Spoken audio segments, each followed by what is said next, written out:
All right, Steve. Let's talk Zuffa Boxing and let's talk expansions because, we're getting to that time where the world of boxing is heating up and Zuffa's going to have to start making some announcements.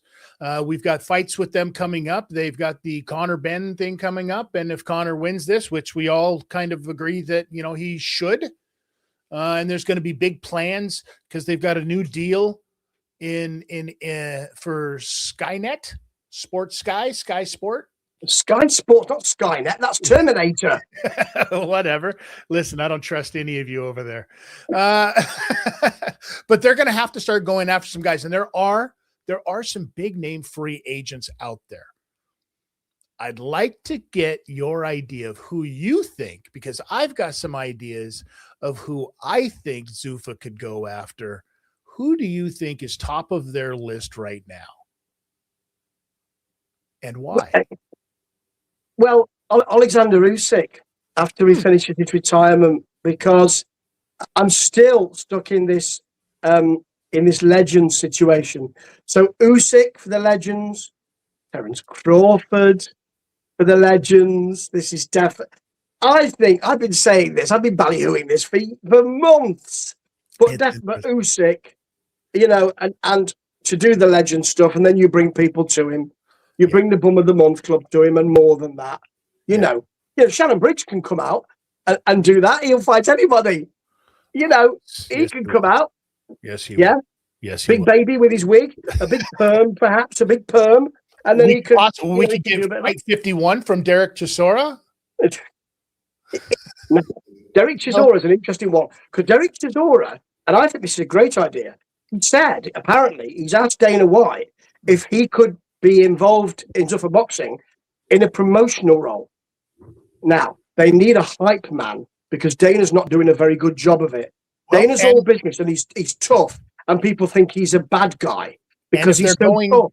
And if they're going to England, and if they're going to be doing that, and if they're going to be, you know why? Because, DAZN seems to be leaning heavy on Fabio Wardley being their heavyweight guy from there when they're doing this. So why not? And Derek Chisora is a way better character. What a great character he would be for Zuffa. That's a fantastic idea. I commend that idea, Derek. It absolutely should be that way. Now, but let's talk about guys that are available now and guys that are out there to get on TV. I think one of the biggest ones that you have to look, because you have to look out for the guys that you've signed as well. So who are you going to get? They're going to be compelling fights because you're seeing that there's some backlash and there's some resistance from other sanctioning bodies on this. So you're going to have to kind of pick up your own stuff. Your guys that you got to take care of is Jai Opetaia, for sure. Conor Ben, for sure. Right. And obviously Callum Walsh, for sure. Right. I think at cruiserweight, I think a guy that they pick up to make the fight that they've been calling for the longest time that was supposed to happen is Noel Mikhailian. Right? Or Mikhailian. I'm sorry if I mispronounced that. I keep thinking Michelinas, like he's the inventor of frozen foods or something like that. Hey, Michelina. Okay. Listen, and it's an easy one. That's a layup for Zuffa. His promoter now is currently Don King. And I think that, the way that Don King has handled his career up to this point, he's probably looking for something a little bit better. They're just trying to figure out how you get out of one of those Don King contracts, I'm sure. Hey, Adrian Broner, how you doing today? Anyways, I think that that's a guy that you pick up at cruiserweight for him. Who else? Well, cruiserweight's a tough one. Yeah, it is. The person making a lot of noise but not got that name recognition is Chris Billham-Smith. Yeah, but he's making a lot of noise and he's an honest guy. You're going to get a good fight out of him. He doesn't beat Jai Opetaia at all. It's a one-shot deal. You need more cruiserweights there for him to come in at the top, maybe try Jai, get beaten up and lose, and then start to do some work within that cruiserweight. But you need more dudes in there for that. Yeah. I think Ryan Rozicki is a great name. He would be a fantastic addition. And I think that the timing is short. Hell, I even think that I could see Zuffa Boxing going back and signing for a one-off for whatever reason, Badu Jack. Because Badu Jack still has enough of a name recognition where you can get another fight out of him. I think that that's a great acquisition of cruiserweight too. If you move down to welterweight, now this is that Conor Benn stuff. Now we start opening up to people, because this is really kind of like the meat and potatoes. Generationally, you have divisions, you know as well as I do, and you know what I'm saying here, Steve, that are better generationally than they are at sometimes. Like, for example, when Alexander Usyk was fighting at cruiserweight, the cruiserweights that we had were way different than the cruiserweights that we have now. You talk about the big four, the Duran, the Sugar Ray Leonard, the Marvin Hagler. You talk about that era, that boxing era was way different than what we have now. But I think that this welterweight era that we have right now is special. And I think that some of the fighters that we have are really special. And I think that there's a lot of underrated fighters that Zuffa could really benefit from. One, Ernesto Mercado, who just became a free agent as well. I think that is a very interesting fighter that you could bring in there to fight guys like a Conor Benn, to fight guys like, I'm going to say it, Ryan Garcia. That's another name that I think that you see in the mix here on a Zuffa card before the end of 2026. Yes, if he gets that fight with Devin Haney done, which apparently he will in September, I'm hearing. So if he gets that fight done, and whether he wins or loses, he's the kind of guy who, like Conor Benn, will say, "See ya, I've already won a belt. I don't need this anymore.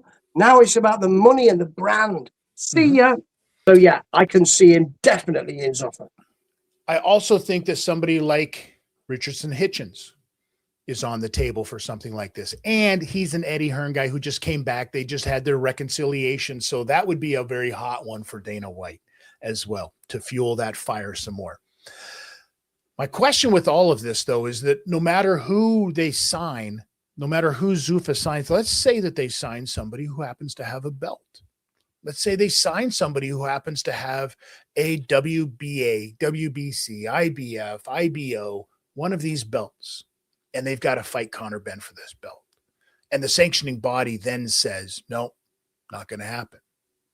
Do we see an instance where we saw with the heavyweight division where they say, if you don't let him fight for that belt, I'm going to sue you? And now all of a sudden the sanctioning bodies have to play ball because their champion is signed with this promotional company called Zuffa Boxing. You absolutely do. And I mean, everything's febrile up in the air at the moment, isn't it? And sanctioning bodies are saying, we're taking, we'll make our moves and we'll take our belt away, Jai. And we'll strip you of that belt as well, Jai. But yes, if you say, well, he's with us now, so are you going to strip him of the belt? And you've got very few people left. Because actually, if you say, well, he's with us now, and we've actually also got a few of the other people who are in your top 10 for that weight class. And who have you got? Somebody that nobody wants to see? Fighting somebody nobody wants to see? What are you doing? It's half the money that you would have got. So why don't you do some business with us? Yeah. I mean, I don't know, though, how fruity and excitable they want their signings to be. Thinking about, Ryan Garcia, who's unpredictable. And someone also like Ben Whittaker, who is, he's got to be cheesed off. He's got to be, because nothing's happening with him. Well, he's got to fight soon, but we don't know who. Nothing's really happening with him at Matchroom. And also Willie Hutchinson, who is the new Whittaker, who is just someone who's lovely, but who can lead your brand for his weight class. Something like that. You need those people at the top to say we've got some people you wouldn't recognise, but when Willie talks about them, when Ben talks about them, you start to listen.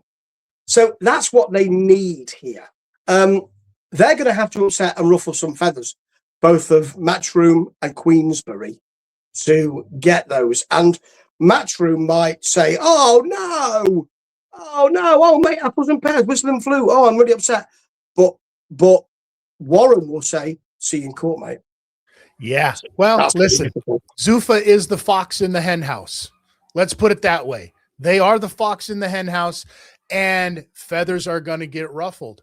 And I am excited to see who they pick up.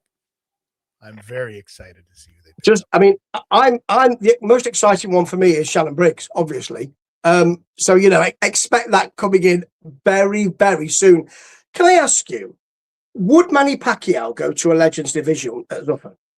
Absolutely he would. And you know why he would? Because he owes so much money in taxes. That's exactly why he would. He's got people that he's got to pay. You know, he's got his own promotion now that he's got to run. He's got his own son that he's going to have to pay soon to fight somewhere else out of sight of that promotion too. So, like, yeah, absolutely Manny Pacquiao would do that. And I think that that would be a fantastic fit inside of a Legends division. I also think that Oscar De La Hoya versus Dana White would be one hell of an exhibition fight. If we're going to do exhibition fights inside of Zuffa, I think that is fantastic. I think that, I think that Eddie Hearn versus Dana White. I mean, listen, if the boxers won't sign with Zuffa, I think that Dana's got enough meat and enough enemies on the table that he could probably fight at least once a month on his own. You know what I mean? And make it worthwhile for the rest of us. Listen, I'm excited. I don't know about you, Steve, but I'm excited to see what happens here with all of this stuff. Anything else before we wrap this whole thing up? Yes, here's a hot take. Frank Smith, Matchroom head honcho to Zuffa. I wouldn't be surprised. That would be an enormous dick move for Zuffa. You know, you bring up an excellent point. When everybody's looking at all of the fighters, the people that do the real business for these promotional companies are the guys in the office. And by saying that you're stealing somebody from the office over there, that is brilliant. That is a brilliant move, Steve. And that is why you are Steve Swift. That is why this is the Bees of Boxing. And that is why everybody is ripping off your shit. It happens. It happens. I mean, a lot of things happen. When it comes to the children, Wu-Tang is for the children. We teach the children. I thought I got away with it. You were close. Thank you so much. Ladies and gentlemen, he's Steve. I'm Chris. And if you're out there and you're in this fight, remember, life's coming at you hard. So tuck your chin.